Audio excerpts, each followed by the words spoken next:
Imagine hearing words that shake the very foundation of your world, words that suddenly make time feel heavier, your heart feel heavier, and your mind spiral into uncharted territory. A diagnosis. It doesn't matter if it's expected or a complete shock, the moment you hear it, life as you knew it shifts. The people around you may respond with comfort, but inside, a storm brews, a storm of fear, grief, anger, and uncertainty.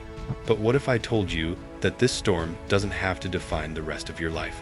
That within the chaos, there is a path to emotional healing, a way to reclaim your peace, and even discover a strength you never knew existed. Healing after a diagnosis is not about pretending everything is fine. It's not about rushing past the pain or forcing yourself to smile. It's about understanding, processing, and transforming the emotions that rise in moments of vulnerability. Today, we are going to explore how to find that inner peace, step by step, thought by thought, until you feel a sense of calm that isn't dependent on your situation, but on your own resilience. The first shock: acknowledge your emotions. The first stage of emotional healing begins with acknowledgement. When you receive a diagnosis, the initial response is often shock. Your body reacts before your mind can process anything. You may feel numb, detached, or even in disbelief. Some people cry, some withdraw, and some go into a state of constant motion, trying to escape the reality of the news. All of these reactions are normal, and all of them are valid. Acknowledging your emotions means giving yourself permission to feel without judgment. You might be angry at your body, frustrated with the universe, or scared of the unknown. That anger, that fear, that grief, they are not weaknesses. They are signals from your mind and body that something significant has shifted. Sit with them. Allow them to exist. Write them down, speak them out, or simply breathe through them. The key is not to fight the emotions, but to face them head-on. Facing them is the first step toward reclaiming control. Understanding the diagnosis without fear. After the initial shock, the mind begins to crave understanding. This is a natural and powerful stage. Fear often grows from the unknown. You may start imagining worst-case scenarios or obsessing over statistics and prognosis, but knowledge is power. Learning about your diagnosis, what it is, how it progresses, what treatments exist can reduce anxiety because it replaces uncertainty with clarity. However, it's important to approach this process carefully. Avoid falling into the trap of information overload. Constantly scrolling online for stories, outcomes, or treatments can amplify fear instead of diminishing it. Instead, seek credible, balanced sources or discuss your questions with a medical professional who can guide you with facts. Knowledge doesn't remove the emotional weight, but it creates a foundation from which you can make empowered choices. Understanding your diagnosis transforms fear into focus, and focus is one of the first tools in emotional healing. Processing grief. It's okay to mourn. Even if the diagnosis is treatable, there is a sense of loss that accompanies it, a loss of certainty, of plans, of a sense of invincibility. This is grief, and it is a crucial part of the healing process. Grief doesn't always look like sadness. It can appear as irritability, frustration, or even numbness. Many people feel guilty for grieving because they fear it shows weakness. But grief is a natural response to change, particularly one that feels threatening. Give yourself the space to mourn. Cry if you need to. Speak your fears aloud. Some people find solace in writing letters to themselves, detailing the life they imagined before the diagnosis, and then slowly rewriting it in a way that incorporates their new reality. Grieving is not about giving up. It's about acknowledging what has changed and beginning to make peace with it. Only by mourning can you start to release the emotional tension that keeps your mind trapped in fear. Seeking support. You don't have to go through it alone. Emotional healing doesn't happen in isolation. One of the most powerful steps after a diagnosis is finding support. Support can come in many forms: family, friends, support groups, therapists, or even online communities. But the key is connection. Humans are wired to heal in community. Sharing your fears and frustrations with someone who listens without judgment creates a sense of relief that cannot be overstated. Therapists and counselors, particularly those trained in trauma and chronic illness, can guide you through the complex emotional landscape you're navigating. Sometimes, simply having someone validate your experience, "I hear you," This is hard, and it makes sense that you feel this way can release a burden you didn't realize you were carrying. Remember, asking for help is not a sign of weakness. It's a declaration of courage and self-respect. Healing becomes exponentially easier when you allow others to walk beside you, creating a sense of control. Small choices matter.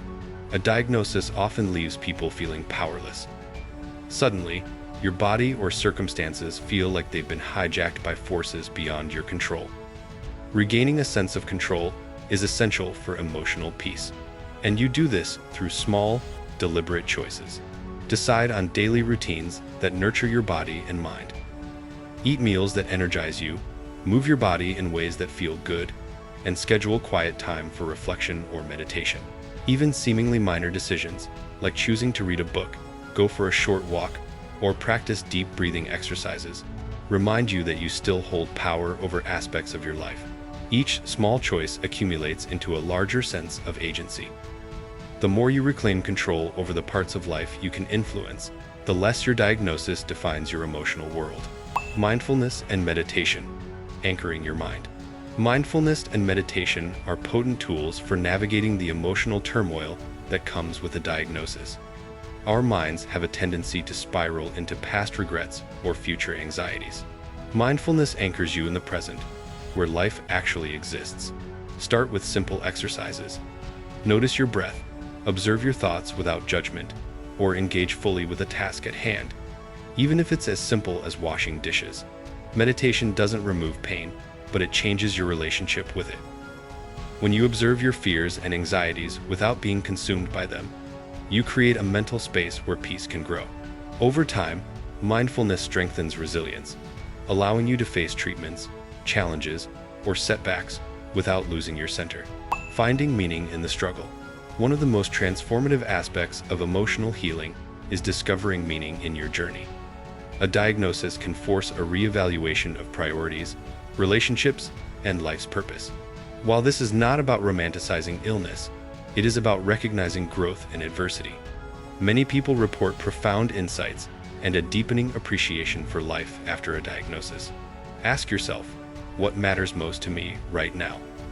What relationships need nurturing? What dreams are still worth pursuing, even in a new form? Finding purpose doesn't erase fear or pain, but it channels your energy into something constructive and life-affirming. This shift in perspective, seeing life as a series of moments to be cherished, not just survived, lays the foundation for lasting emotional healing. Self-compassion. Be gentle with yourself. Throughout this journey, self-compassion is crucial. It's easy to berate yourself for feeling fear, sadness, or even resentment. You might compare yourself to others who seem stronger or more positive. But emotional healing thrives in kindness, not self-criticism. Treat yourself as you would a close friend. Speak gently, forgive mistakes, and acknowledge your efforts. Self-compassion does not mean resignation. It means recognizing your humanity. It means understanding that healing is nonlinear. Some days will feel lighter, others heavier, and that is okay. The gentleness you extend to yourself cultivates inner peace in ways that force or denial never could. Celebrating small wins. Healing is not a destination but a journey. Celebrate small victories along the way. Whether it's attending a doctor's appointment without panic, completing a short walk, or simply getting through a day without overwhelming fear, every step forward is a testament to your resilience. Recognizing these wins rewires your brain to notice progress instead of loss. It reinforces the belief that you are capable, that your emotions can be managed, and that peace is attainable. Over time, these small celebrations build momentum, creating a life where diagnosis does not overshadow your ability to experience joy, gratitude, and fulfillment. Finding inner peace. Emotional healing after a diagnosis is neither linear nor simple. It is messy, challenging, and deeply personal. Yet, within the struggle lies a profound opportunity to reconnect with yourself, to reclaim control, to find meaning, and ultimately, to discover peace that is not contingent on circumstances, but on your inner strength. Peace is not about erasing fear or pain.